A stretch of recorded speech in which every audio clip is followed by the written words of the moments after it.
Beleza? É nóis! Ó, é o seguinte, eu vou continuar agora a nossa aula, módulo 5, tá joia? Vamos lá para a aula e parar de enrolar, né? Conversas aí, professor, passa a aula, professor, passe a aula, professor. Então vamos passar a nossa aula, tá ok? Continuando nossa aula passada, eu tinha falado para vocês de poríferos e comissequinidários, tá joia? Vamos terminar, vou falar para vocês dos órgãos e sistemas dos quinidários. Os poríferos não tinham órgãos e tecidos verdadeiros. Não! Agora os quinidários já possuem. Bem rudimentar, bem simples, mas possuem. Tá bom? Beleza? Nós temos aqui um sistema digestório incompleto. Lembram que eles possuem uma boca? Uma boquinha que, se for voltada para cima, é pólipo, se for voltada para baixo, é medusa. Lembram dessa característica dos quinidários? Sim, esta boca tem uma cavidade interna chamada de gastrovascular. Essa cavidade é onde que entra o alimento e fica ali. Ali ocorre uma digestão interna. E essa digestão de nutrientes passa para a célula e vai passando de uma célula para outra, de uma célula para outra, de uma célula para outra, até chegar a todo o ser vivo, todo o quinidário, tá bom? Então é uma transmissão ali de trocas gasosas, de nutrientes, bem simples também, tá bom? E o sistema é incompleto. Por que o sistema digestório é incompleto? Tem a boca, mas não tem ânus. Tá? Tem a boca, mas não tem ânus. Então, se tivesse boca, intestino e ânus, como a gente tem, como nós temos, seria um sistema digestório completo. Como isso não existe, o resto das excrementos, professor, que não foi aproveitado, sai novamente pela boca. Tá bom? Beleza? Então, sistema digestório dos quinidários incompleto. Trocas gasosas de distribuição de substâncias, célula a célula, como eu falei. Então entrou numa célula nutriente, que estava ali perto daquela parede gastrovascular, passou nutrientes. Dessa célula transmite para outra, transmite para outra, transmite para outra. Tá bom? Beleza? É assim que ocorre a transferência de substâncias e gases dentro de um quinidário. A reprodução pode ser de forma assexuada, brotamento. Não ocorre variabilidade genética, não ocorre. O indivíduo que foi formado, ele vai ser exatamente igual ao indivíduo que o originou. Sim, lembra brotamento? Cresce um pedacinho do indivíduo, ele cai no solo. Cai. Onde ele caiu, ele vai ocorrer fixação e formação de um novo indivíduo. Tá bom? De forma assexuada. Um único indivíduo que participou dessa reprodução. Não teve dois indivíduos participando. Tá bom? E sexuada, professor? Sexuada, espermatozoides do indivíduo, ele é levado pela água até um outro indivíduo. Se encontrou um outro indivíduo ali, ocorreu fecundação com o óvulo daquele outro indivíduo. Tá bom? Ocorreu fecundação, formação de larvas móveis. Se for um quinidário céssio, essa larva móvel vai se locomover até se fixar. Fixou e ele se desenvolve. Se for de vida livre, se for uma medusa, professor, se for de vida livre, boquinha para baixo, medusa, ele vai ficar ali transitando em busca dos seus nutrientes e vivendo sua vida, tá bom? Alternância de geração. Ai, professor, o que é isso, professor? Alternância de geração, eu não sei. Agora você vai ficar sabendo, tá? Alternância de geração, pela primeira vez vocês estão vendo isso. Isso ocorre, sim. Lembra que eu falei que existem as duas formas? A medusa, boquinha para baixo, de vida livre. E a pólipo, de boquinha para cima, céssio, fixado no solo? Sim. Olha só, no quinidário eles são interessantes. Se eu tenho um indivíduo, ele é medusa, vida livre. De forma sexuada, no espermatozoide encontra o óvulo do outro indivíduo, tá bom? Vai ocorrer formação de uma larva móvel. Essa larva vai pegar e vai se fixar no solo. E agora ele vai deixar de ser uma medusa, vida livre, e vai se transformar para a forma dele, fixa, pólipo. Olha que interessante. Aí este pólipo, ele chega na sua fase adulta, fase de reprodução, começa a se reproduzir de forma sexuada, pode ser por brotamento. Olha que interessante.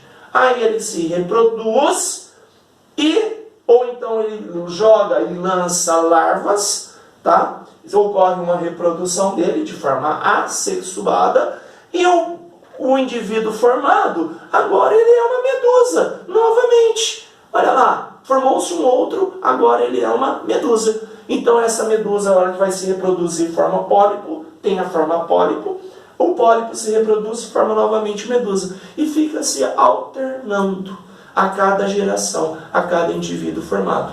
Se a medusa forma pólipo, o pólipo vai formar uma medusa. Tá ok? Isso ocorre? Ocorre. É chamado de alternância de gerações. Tá? Primeiro ser vivo que nós estamos vendo isso. Dica, dica, dica H, dica H, dica H, dica H. Presta atenção, garotinho, garotinha. Aqui, alternância de geração. Medusa forma pólipo, forma medusa novamente. Lembre que este é vida livre e este é vida parada, fixo, tá? Céssio.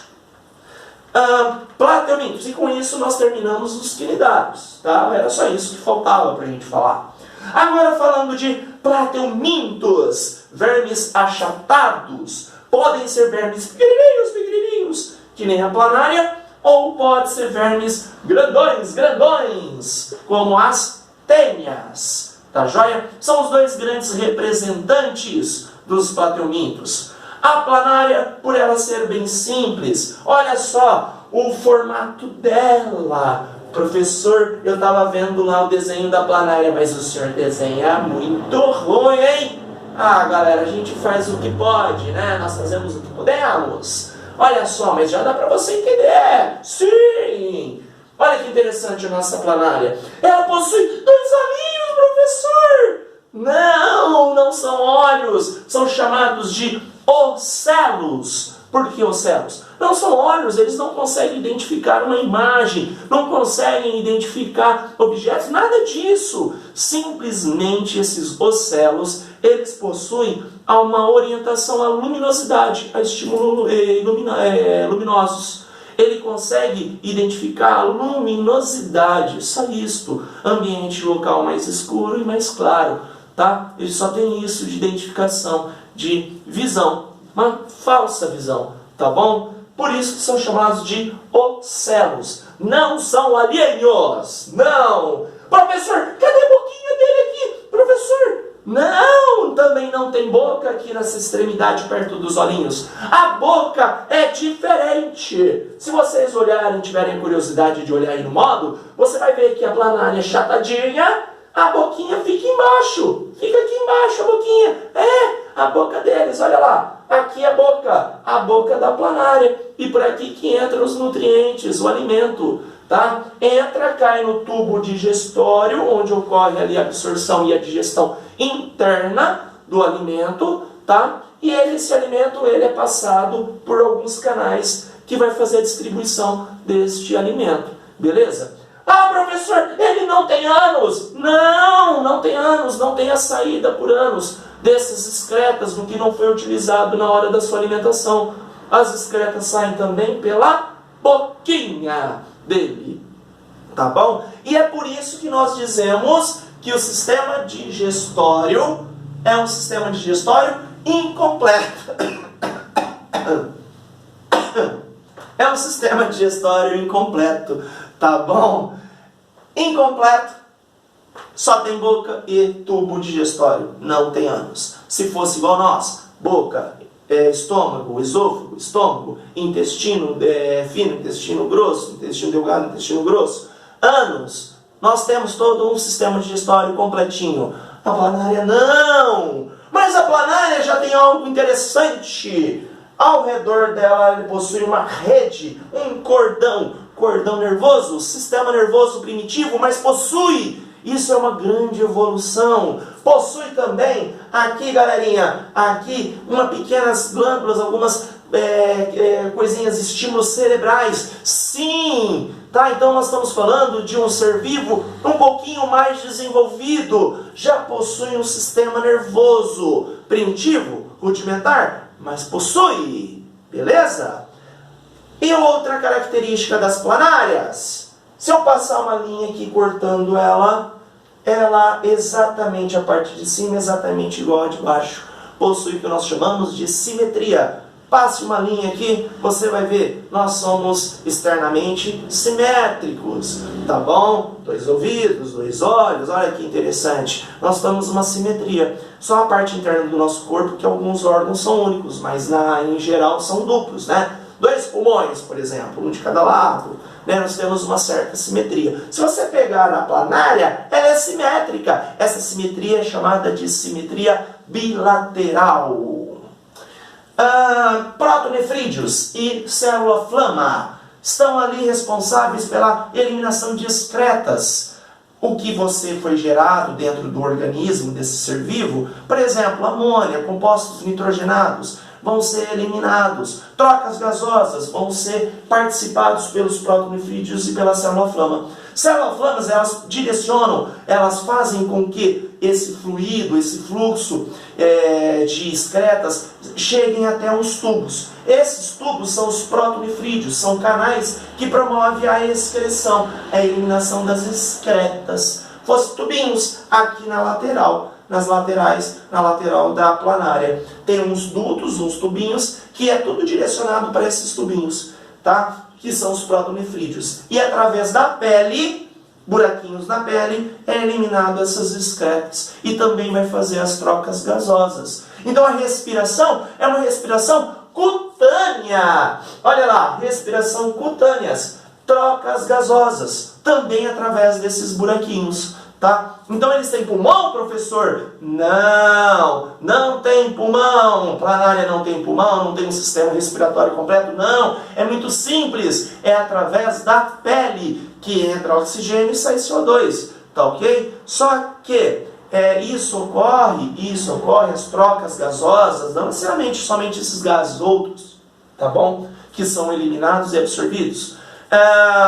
O que é através da sua pele, buraquinhos na pele, entra e sai gases. E também ali saem as excretas, tá bom? Beleza? Então eles possuem protonefrídeos, que são canais que liberam essas excretas, que chegam até os poros da pele. E as células-flamas impulsionam, direcionam esse fluido, essas excretas para estes canais. Beleza? Então aqui um sistema excretor simples? Sim, tá bom? Mas ele não está ligado ao intestino, tá? Ele está ali na pele, eliminando coisas que não são necessárias para a planária. Reprodução de um plateuminto. Reprodução pode ser assexuada. Regeneração. Ai, professor, se eu for muito agressivo, vou pegar uma planária. Ela é pequenininha assim, e eu vou pegar ela e vou cortar ela ao meio, professor. Cada parte vai gerar uma nova planária. Sim, eles têm o poder da regeneração. Eu também queria ter esse poder, professor. Queria? Eu também quero. Mas eles possuem. Tá vendo? É um sistema simples, tá vendo? Um ser vivo simples que consegue se formar, se regenerar. Regeneração assexuada. Beleza? Ou então sexuada, trocas de espermatozoides. Uma planária gruda em relação à outra. Uma passa espermatozoide para a outra, que vai encontrar os seus óvulos também, porque elas são hermafroditas. Hermafroditas possuem os dois sexos, né? Óvulos e espermatozoides. Só que o espermatozoide de um fecunda o óvulo do outro. Sim, então ocorre aqui fecundação cruzada, tá? O espermatozoide de um fecunda o óvulo do outro, tá bom? E ali ocorre já a formação de uma nova planária. Sai uma planária igualzinha, já prontinha. É desenvolvido, isso daí chamado de desenvolvimento direto. Quando o novo indivíduo formado, o novo ser vivo formado, ele é exatamente idêntico ao o indivíduo que originou, tá bom? Nosso filho, ele é idêntico a nós, não é isso? Ele só vai crescer com o tempo, não é? Agora, a planária é a mesma coisa. Esse desenvolvimento é chamado de desenvolvimento direto. Se tivesse a formação de uma larva, ou de um indivíduo de uma forma intermediária, larval, para depois se desenvolver e formar um novo indivíduo, aí eu tenho algo no meio aí. Esse desenvolvimento nós chamamos de desenvolvimento indireto é o que ocorre com a tênia. A tênia ela é hermafrodita e ocorre a autofecundação. Ela mesma fecunda seus próprios óvulos. Tá? Então o que ocorre? A formação de nova tênia, um ovinho. Uma forma de ovinho que fica lá no rabinho da tênia. A tênia é um bichinho cabeçudinho que tem metros de comprimento. Vive onde, professor? Nosso intestino. Nós somos hospedeiros finais da tênia. Nosso intestino. Ela tem ventosas, buraquinhos que se grudam no nosso intestino. Ou então ganchos que se grudam no nosso intestino. E fixam ali. Ali elas ficam se alimentando e vivendo na boa. Forma que vive? Parasitismo. São parasitas. E quando elas promovem a sua reprodução, lá no rabinho dela, que ela tem metros de comprimento, isso mesmo, metros de comprimento. Ela pode chegar a 6, 7 metros de comprimento. Nosso intestino tem 8, 9 metros de comprimento. Ela pode ficar de tamanho grandão, grandão, grandão dentro do nosso intestino. E outro nome que a tênia é chamada de solitária. Porque quando ela está parasitando o indivíduo, somente ela sobrevive. Ela não deixa outros tipos de vermes também atuar. Então ela vive de forma solitária. Tá bom? Aí quando ela se reproduz, lá no finalzinho dela, formam-se pacotinhos cheinho de ovos, que sai junto com as fezes do indivíduo. Saiu junto com as fezes, pode ser. Se não tiver saneamento básico adequado, nada, essas fezes aí vão ao ar livre. Aí um boi vai lá, se alimenta junto dessas fezes, ela se infecta. O boi ou então o porco, porque tanto o boi quanto o porco são os hospedeiros intermediários. Então se eles chegarem a ter contato com esses óvulos que saíram da fezes do hospedeiro final, né? Nós somos o hospedeiro, né, principal. Saiu das nossas fezes os óvulos, defecou, sei lá, fui lá para o matinho, tinha muito disso, tá? Ou uma fossa, tinha muito disso. O boi ou o porco teve contato com esses óvulos, acabou ingerindo. Essa ingestão desses óvulos acaba caindo através da sua digestão na corrente sanguínea do boi ou do porco. Se aloja na carne dele, desses óvulos. Aí a gente vai lá e se alimenta da carne do porco, da carne do boi e não cozinhou, não fritou, não assou direito aquela carne. A gente comeu aquela carne mal passada. O que vai acontecer? Nós vamos aí ingerir ovinhos de tênia. Esses ovinhos eles começam a se desenvolver. Se desenvolver no intestino nosso, ele é chamado de teníase, forma uma nova tênia e essa tênia fica aqui no nosso intestino. Tá? Opa, estou com solitária, estou com tênia, porque eu comi carne de porco ou de vaca mal passada. Nós temos a tênia solium e a saginata. Uma é do boi, outra é de porcos, tá bom? Mas são tênias, tá? Acabei de ser infestado por uma tênia, por um ovinho da tênia. Ele se desenvolveu no meu intestino e formou aqui a solitária, a tênia. Beleza? Eu tenho teníase. Agora, se eu me alimentei desses ovos, lá da carne mal passada de porco ou de vaca, e aí o que vai acontecer? Vai cair no meu intestino e foi absorvido pela minha corrente sanguínea, caiu na minha corrente sanguínea. Começa a circular o meu organismo inteiro. Chega aqui na parte cerebral, capilares extremamente fininhos, os ovinhos da tênia, elas se localizam, param ali, se alojam ali. E aí? Vai formar cistos, desenvolver cistos ali dentro do cérebro de uma pessoa. Pode causar ataques epiléticos, desmaios. Uma pessoa começou a se desmaiar. E aí o que aconteceu? Professor vai fazer exames e percebeu que tem um cisto aqui na cabeça devido a um ovinho de tênia. Beleza? Cisticercose é uma outra doença também causada. Se os ovos caem aqui e ficam alojados no cérebro, porque caiu na corrente sanguínea devido à alimentação, caiu no cérebro, ficou ali alojado, cisticercose. Se ficar no desenvolvimento do intestino, os ovinhos se desenvolveu aqui no intestino e uma tênia se fixou e ficou aqui no nosso intestino. Teníase, tá bom? Como que eu sei que eu tenho um verme? Eu tenho uma tênia, professor? Cisticercose começou a dar ataques epiléticos, desmaios. Opa, algo está errado. Muita dor de cabeça, algo está errado. Fez exame e descobriu que tem um cisto parado aqui na cabeça. Isso é perigoso. Agora, e a teníase, professor? A tênia no nosso intestino?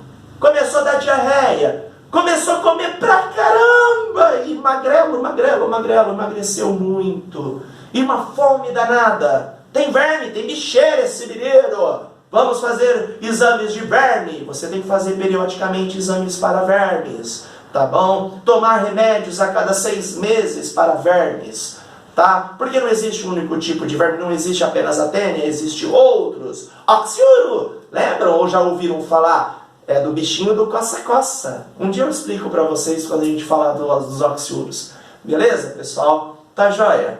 Beleza? Então, olha, nós temos aí tênia, plateuminto, verme achatado, pacotinhos, tá? De ovinhos, lá na sua extremidade, que é eliminado nas fezes. Se ocorreu uma infestação, chegou um porco ou uma vaca, acabou sendo contaminado, ele vai ingerir e vai alojar esses ovinhos na sua carne. Se essa carne for comida de forma mal passada por um ser humano, por nós, alguns de nós podemos ter aí a teníase ou cisticercose, tá bom? Beleza, então eu falei da infestação, do contágio, falei ventosas e ganchos que se grudam no intestino, cisticercose, e falei aí da tênia solitária para vocês. Com isso, nós terminamos a nossa aula de hoje. Ai, professor, estou até transpirando, estou morrendo de suor, estou cansado. Sim,